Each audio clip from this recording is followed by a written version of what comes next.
Hola, buenas tardes a todos, espero que estén bien.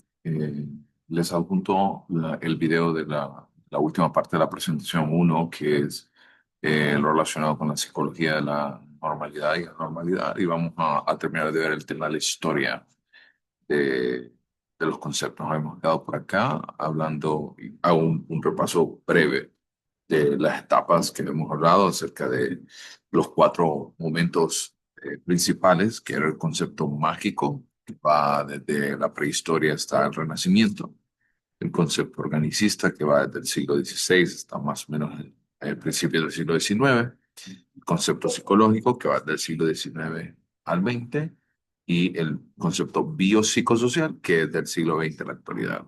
Hemos hablado de la demonología primitiva, que era lo concerniente al desarrollo y al entendimiento de que la enfermedad mental como tal se generaba a través de la presencia demoníaca, ¿verdad? O a través de posesiones sobrenaturales, y también de alguna forma entender la importancia de los cultos, ritos y demás, ¿no? De procedencia maligna que podían explicar un poco o algún tipo de castigo en general, ¿no? Hablábamos acerca de que existían algunos métodos de curación en ese momento, que era como la trepanación, que era el hecho de retirar un pedazo del cráneo y para que por ahí encontrara la salida, ¿no? Este tipo de, este tipo de personas, entre otras, o sea, que normalmente salían los espíritus a través de ese espacio. Y hablábamos del punto 2, que es la somatogénesis, que tiene que ver con Hipócrates y su teoría humoral. Hablábamos de que él planteaba de que existían cuatro principales fluidos en el cuerpo, que era la sangre, que se alojaba en el corazón, la flema en el cerebro, la bilis amarilla en el hígado y la bilis negra en el vaso. Y que los trastornos mentales se debían a un desbalance en estos elementos humorales, y generalmente el tratamiento que se le daba, sí, el comentario que era bien interesante, que desde hace mucho tiempo se reconoce la importancia de la dieta y, y del diálogo con la persona, ¿no? Entonces, a partir de ello se genera incluso una nueva, o se acuña un concepto que es la catarsis, que es la curación a través del diálogo, la curación a través del uso de la palabra, que de alguna forma fue como los primeros pasos para un proceso psicoterapéutico. Y también nos ayuda a tratar de conceptualizar y a tratar de mejorar nuestras propias condiciones. También en muchas obras, siendo las obras más famosas, por ejemplo, las de Homero, ¿verdad? La Ilíada y la Odisea, que habla acerca de diferentes formas de enfermarse, ¿no? Generalmente se enfermaban las personas a través de guerras o batallas, que esto generaba algún tipo de trauma, o que los dioses enviaban plagas hacia, como de alguna forma para tratar de castigar a las personas, o por causa ambiental, que puede ser frío, veneno, desastres naturales, entre otras cosas, y también por causas demoníacas, que un demonio entonces poseía a la persona y esto generaba la enfermedad mental. Y aquí fue donde nos quedamos.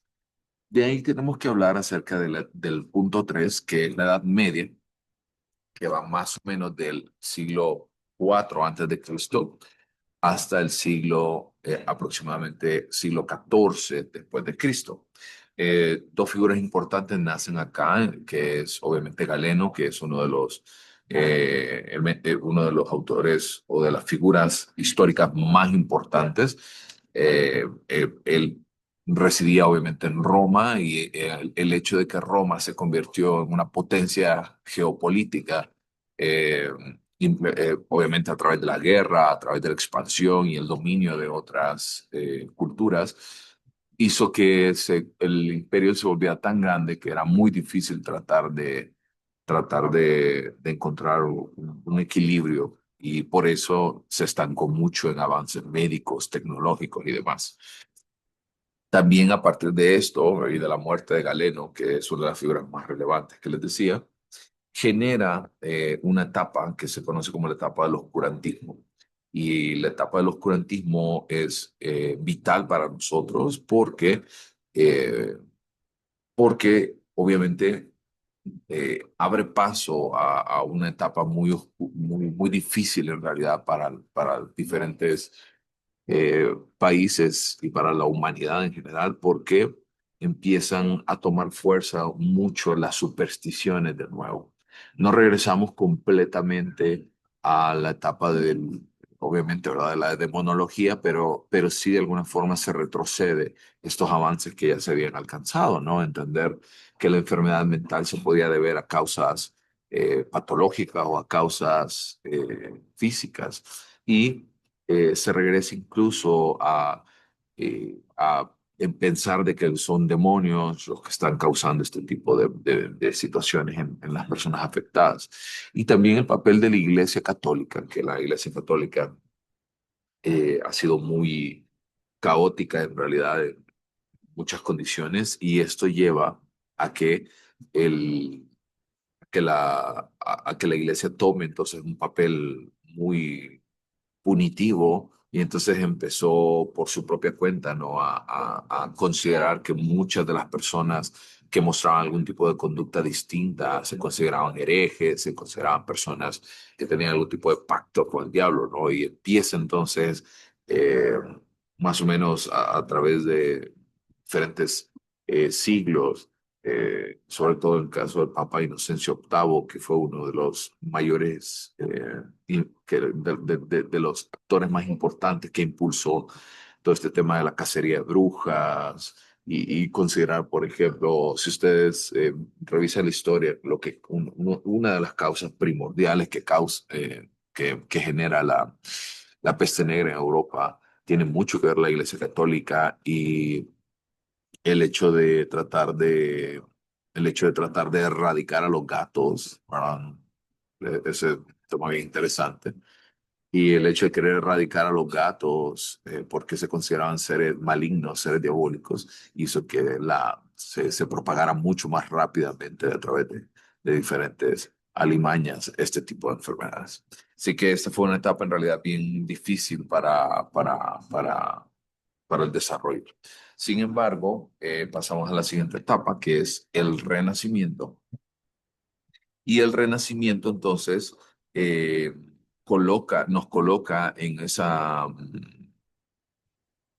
en este espacio para poder comprender de que no solamente eran avances en tecnología y toda esa etapa de estancamiento que recién acabamos de vivir, sino que es una época que está marcada por muchos cambios importantes, ¿no? Por ejemplo, el descubrimiento de la pólvora, eso quiere decir, eh, en esta época entonces empiezan las guerras, tienden a ser mucho más fuertes, más eh, que se expanden a través del tiempo, la imprenta se crea, por ende ahora es mucho más fácil poder reproducir información de manera escrita y poder llegar a diferentes lugares geográficamente.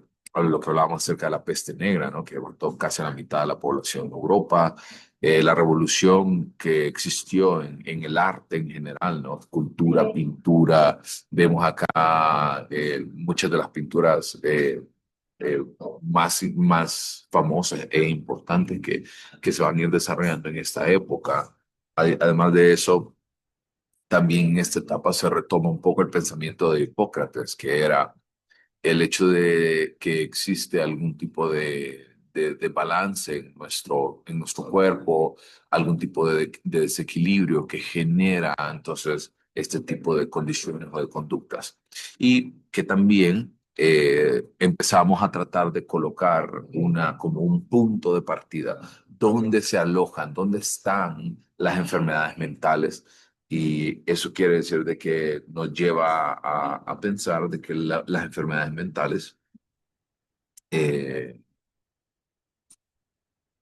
están en realidad en el cerebro y esto nos da la oportunidad de poder entender y poder llevar a debate muchos elementos. Eso quiere decir de que aquí en esta etapa en particular se empieza a generar también el entendimiento de que las enfermedades tienden a distribuirse a través de diferentes zonas cerebrales, de que, por ejemplo, las ideas de trepanación del cerebro, de remover ese pedazo de cráneo, pasan a un lugar sumamente fuera de la lógica porque se va entendiendo entonces que cada parte del cerebro corresponde a un elemento diferente en este sentido.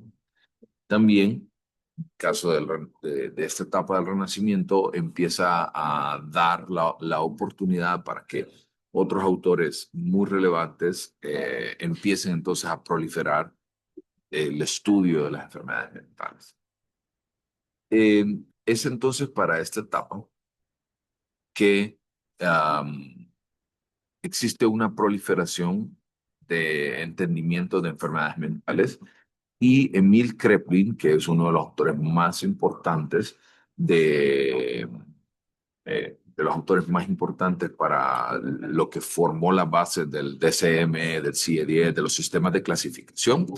Es la primera persona que propone estos sistemas de clasificación diagnóstica. Eso quiere decir, trata de establecer de alguna forma que hay similitudes en algunas conductas y esas conductas permiten agruparlas acorde a las diferentes necesidades y poder darles tratamientos apropiados. En este sentido, también en estos manuales diagnósticos nos da la oportunidad de entender de que la conducta desadaptada también, lo que hemos hablado acerca de los diferentes modelos, va a ser influida de alguna forma por la cultura, por la época en la que nosotros vivimos. Y entonces empieza ese proceso de organización. Y llegamos a la última etapa, que es la psicogénesis, que uno de los autores más importantes, como Luis Pasteur, que fue obviamente una figura prominente en el desarrollo a nivel médico. Y, por ejemplo, él plantea o trata de explicar de que muchas enfermedades que nosotros tenemos físicas se deben a patógenos, a gérmenes que no podemos ver, pero que proliferan entonces las diferentes enfermedades. También otro de los autores importantes fue Jacques Charcot, que inició a colocar las bases sobre los estados histéricos. En caso, cuando hablábamos de histeria, quizás ustedes hicieron ese recorrido en fundamentos de la psicología. Histeria era como histeria, psicosis, um, tendía a ser como una clasificación bien amplia para trastornos o afecciones mentales, ¿no? Obviamente en la actualidad ahora los conocemos como ansiedad, trastornos del estado del ánimo y otros componentes, pero en aquel momento se trataban estos episodios histéricos a través de la hipnosis. Incluso Charcot fue uno de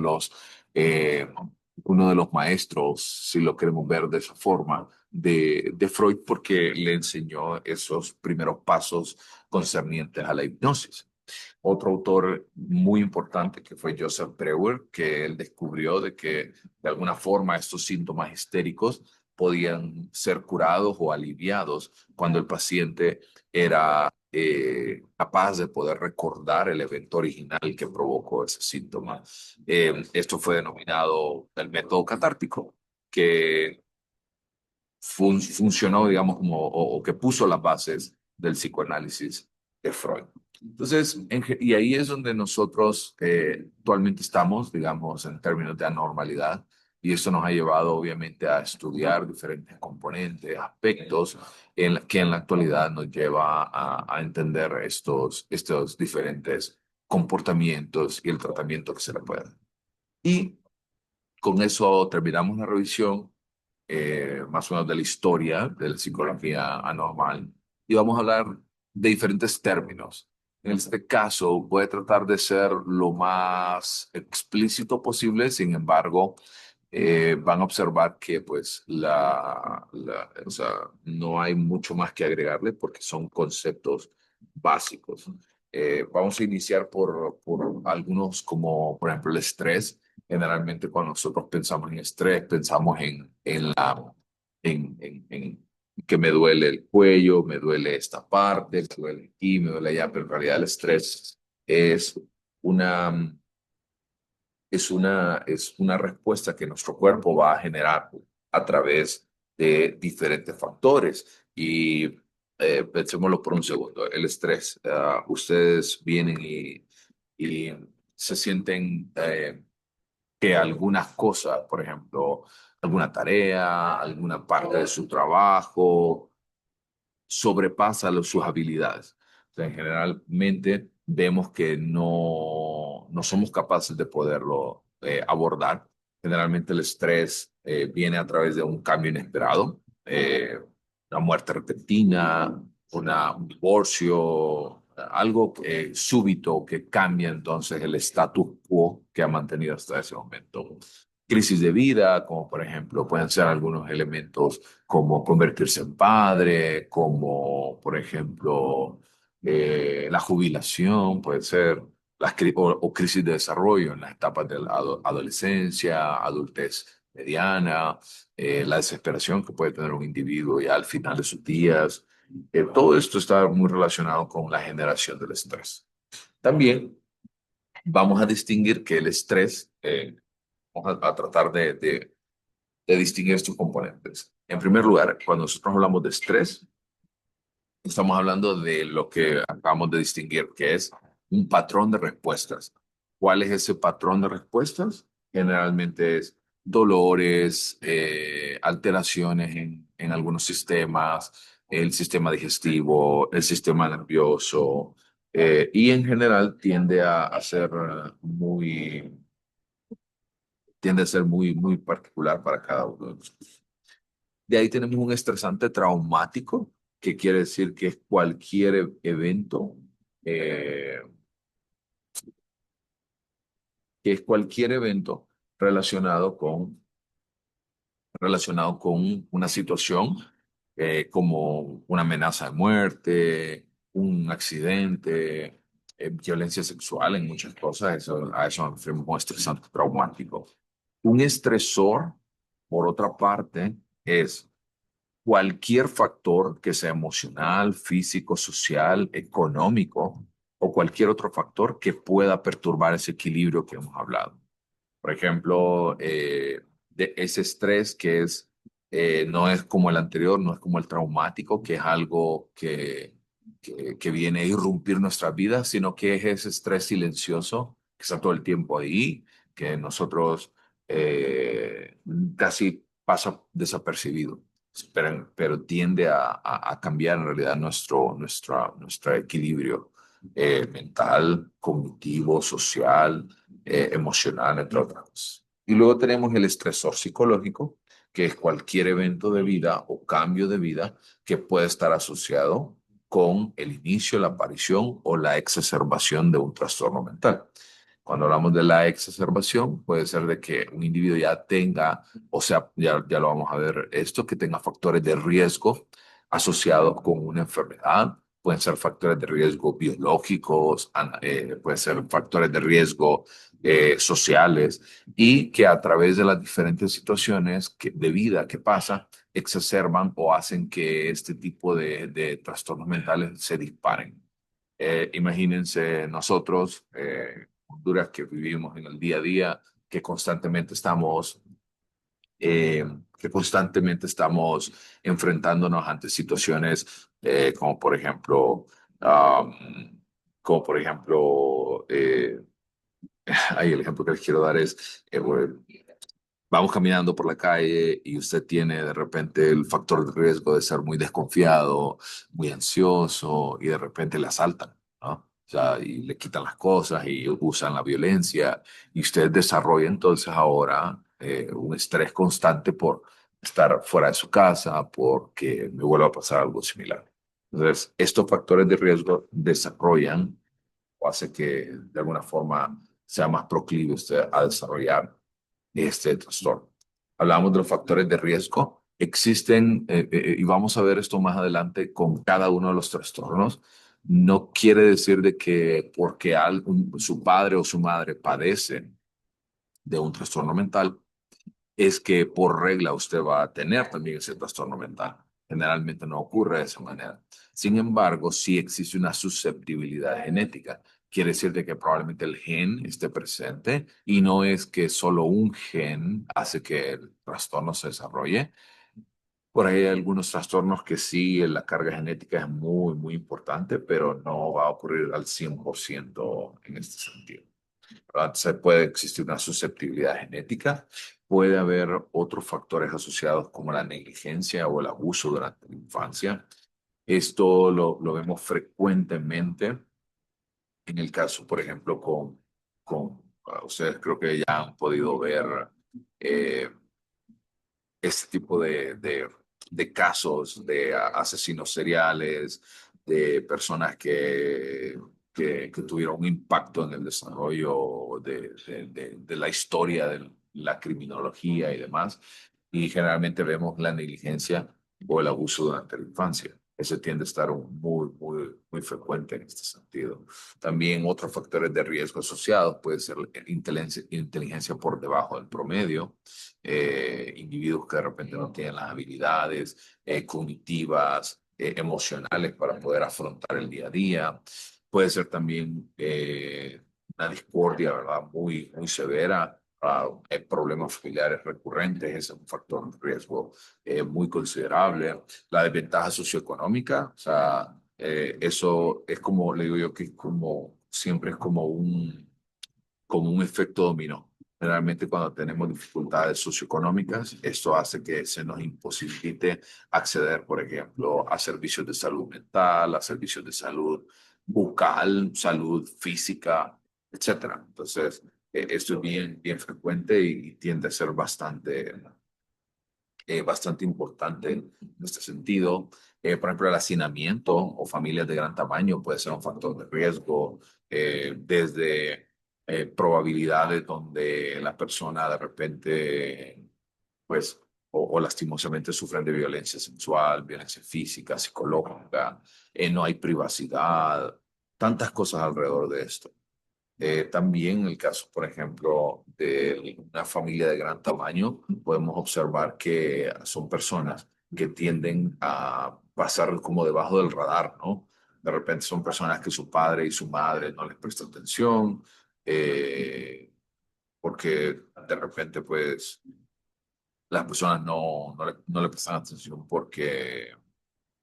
eh, porque son tantos, muchas conductas que de repente usted tiene pasan desadvertidas o inadvertidas porque pues son tantas personas que nadie les presta atención.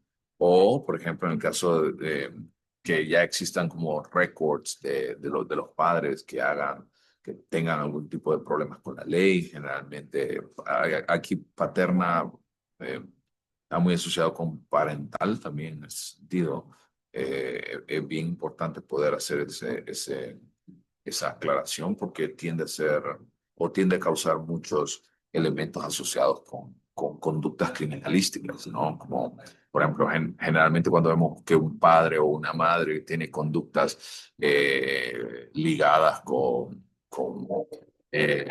fallar a la ley, con no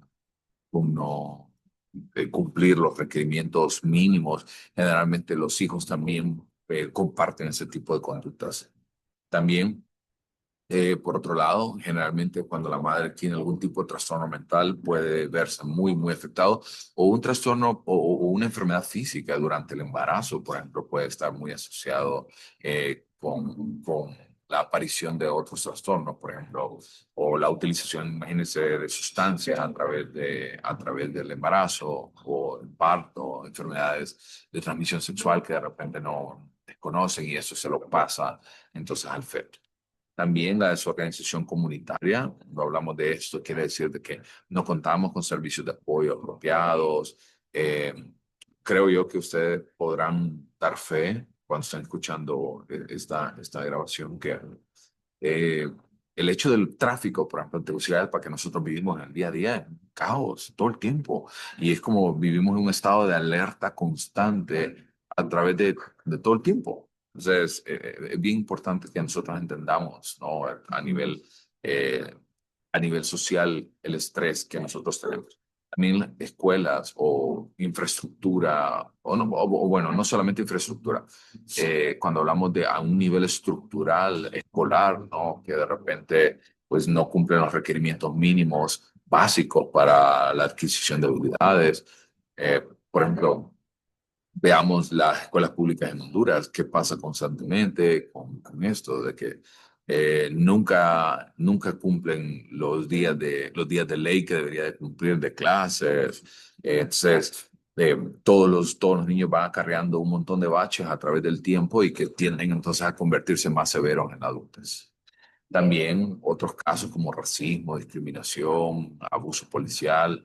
Por ahí no lo coloqué en la presentación, pero corrupción, que son factores mucho más amplios que de repente una sola persona no puede tener un impacto directo en lo que hace, pero sí cambia un montón de factores asociados con nuestra salud mental.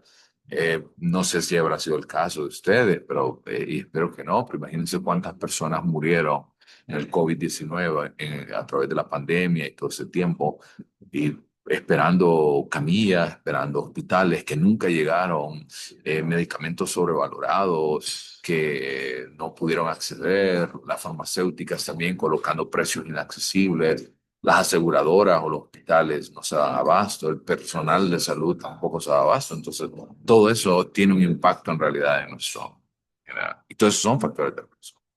Ahora, si hablamos de factores de riesgo, hablemos de la otra cara de la moneda, que son los factores de protección.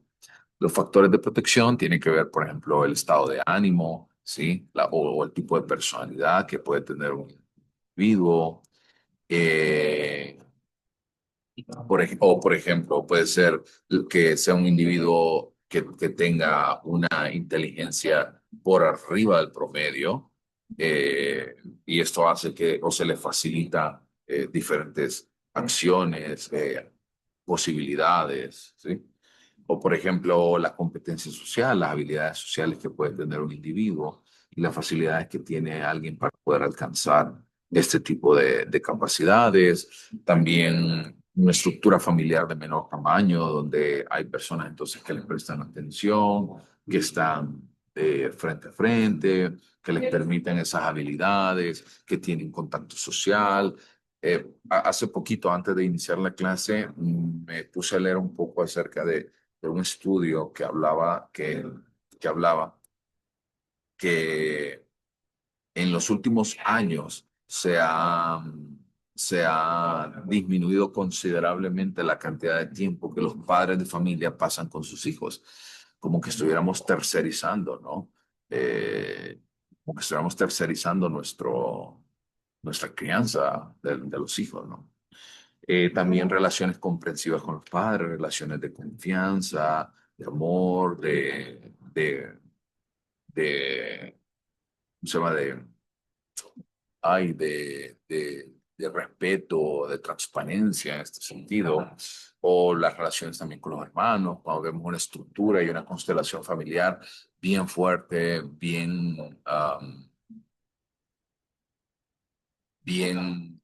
organizada, generalmente es un buen factor, o la disponibilidad, lo que hablábamos. Esta es como la otra cara de la moneda, ¿no? La disponibilidad de servicios sociales de salud, competentes, a tiempo, que nos permitan en realidad alcanzar nuestros objetivos, una comunidad socialmente cohesiva, por ejemplo, personas que tienen un círculo social que permite cuidar de su salud física, mental, entre otras cosas. Recuerden que ahorita estamos hablando acerca de diferentes conceptos alrededor de los trastornos mentales. Y también voy a hablar acerca de la vulnerabilidad. Eso es, cuando yo hablo de la vulnerabilidad, es qué probabilidad tiene una persona de responder de manera inadaptada ante ciertas situaciones. Por ejemplo, con esto yo no les estoy diciendo de que esto es malo, es bueno, es normal o no es normal, pero hay, y el tema más común que nosotros podemos discutir es el tema relacionado con el duelo, ¿no? Alguien se muere, un familiar cercano, una persona querida, y las personas alrededor de nosotros nos dicen que no, no lloremos, y como que cada persona tiene diferentes opiniones respecto a cómo hacer su vida, ¿no? Cómo trabajar su vida. Y generalmente, pues tienden a ser personas que no son tan, pues, digamos, tan lógicas a veces en este sentido. Y pues hay algunas personas que no se debería llorar, etcétera, etcétera. Pero cuando hablamos de vulnerabilidad, quiere decir de que la persona no responde bien ante diferentes demandas. Y eso quiere decir de que, por ejemplo, pensemos en el ejemplo que les acabo de decir de la muerte. ¿Qué probabilidad existe de que usted responda de manera inadaptada ante este suceso? Por ejemplo, lleva un año, ¿verdad?, llorando todos los días ante el fallecimiento de esta persona, o ha descuidado su físico, ha perdido el interés por los cuidados, eh, desde los más básicos como la higiene, desde o cohibirse de no tener contacto con otras personas, pasar lamentándose todo el tiempo. Entonces, a eso nos referimos con vulnerabilidad, con esa probabilidad de responder de manera inadaptada en algunas situaciones. ¿Qué puede causar esta vulnerabilidad? Hemos hablado: herencia, características de personalidad, también una falta de capacidad para poder afrontar de manera constructiva diferentes problemas, o también una acumulación de experiencias negativas inesperadas. Creo yo que todos pueden asociarse con cuando les digo, o por ejemplo, que cuando les digo el refrán este de llover sobre mojado, ¿no? Que de repente algo no nos salió bien, y aparte de no salirnos bien, por ejemplo, no sé, usted se pelea con su pareja, luego se lo tuesta en un examen, luego se pelea con su mamá, luego lo despiden del trabajo y así. Son un montón de factores que ocurren de manera inesperada y que se van acumulando a través del tiempo. También vamos a ver otros conceptos como resiliencia, que es la capacidad entonces que tiene un individuo para poder funcionar de manera eficaz y de poder reponerse después de sufrir un estrés importante. Esta es como la otra cara de la moneda que les decía. Si la vulnerabilidad es la probabilidad que tenemos de no responder de manera adecuada, la resiliencia es la capacidad de poder responder ante este tipo de situaciones. También la capacidad de afrontamiento es todas las habilidades que un individuo entonces puede contar para poder hacer frente ante situaciones difíciles. Y para terminar, vamos a entender que un trastorno mental es un conjunto, ¿verdad?, tanto de signos y síntomas que generan una alteración clínicamente significativa en las personas. Cuando nosotros hablamos de una alteración clínicamente significativa, vamos a verlo esto constantemente en los diferentes trastornos. Vamos a ver que es un criterio diagnóstico. Y ese criterio diagnóstico de que causa un malestar clínicamente significativo, generalmente está asociado a nivel emocional, a nivel de conductas, a nivel, por ejemplo, de laboral, educativo, entre otras cosas.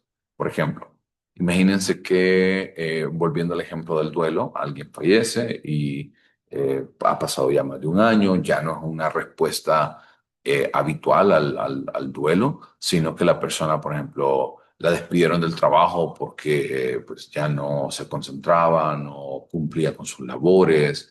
Esto hizo entonces que pues su jefe tomara en consideración esta situación y tuvo que despedir al individuo a través de esto. Y, por ejemplo, ahí ya genera un malestar clínicamente significativo relacionado con el trabajo. O puede ser que cause un malestar clínicamente significativo a nivel emocional, porque constantemente está llorando, no se puede concentrar, no ve las cosas de repente positivas que pasan, su estado de ánimo es deplorable, le falta energía, etc. Entonces, a eso nos referimos con un malestar clínicamente significativo.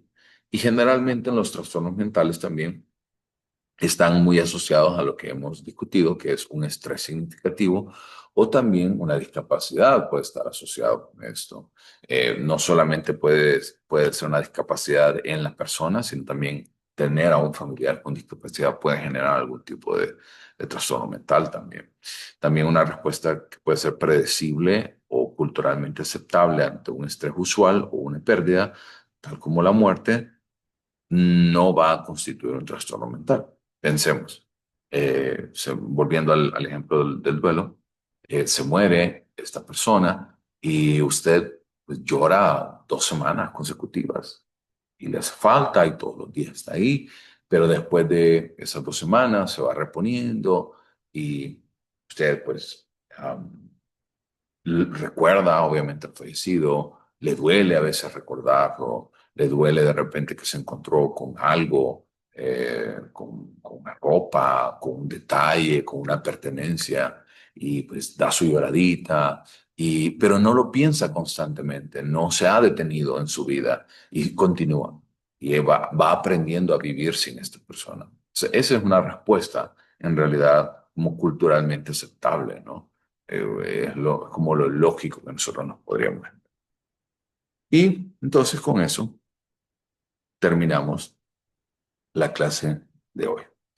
Antes antes de terminar, les voy a compartir un enlace que los va a llevar a un segundo, un enlace que los va a llevar, y no les mando el documento porque no se puede descargar, solamente está como disponible como página web que los va a llevar a leer un poquito acerca de la clasificación y diagnóstico de los trastornos psicológicos. Esto es para que ustedes lo vayan leyendo, vayan avanzando, porque esto más o menos, o muy probablemente lo vamos a empezar a ver ya en la siguiente clase. Todavía me queda un poquito una parte de una presentación de un capítulo, pero sí es bueno que se vayan familiarizando entonces ya con esta lectura. Así que nos quedamos hasta aquí y nos vemos en la próxima clase.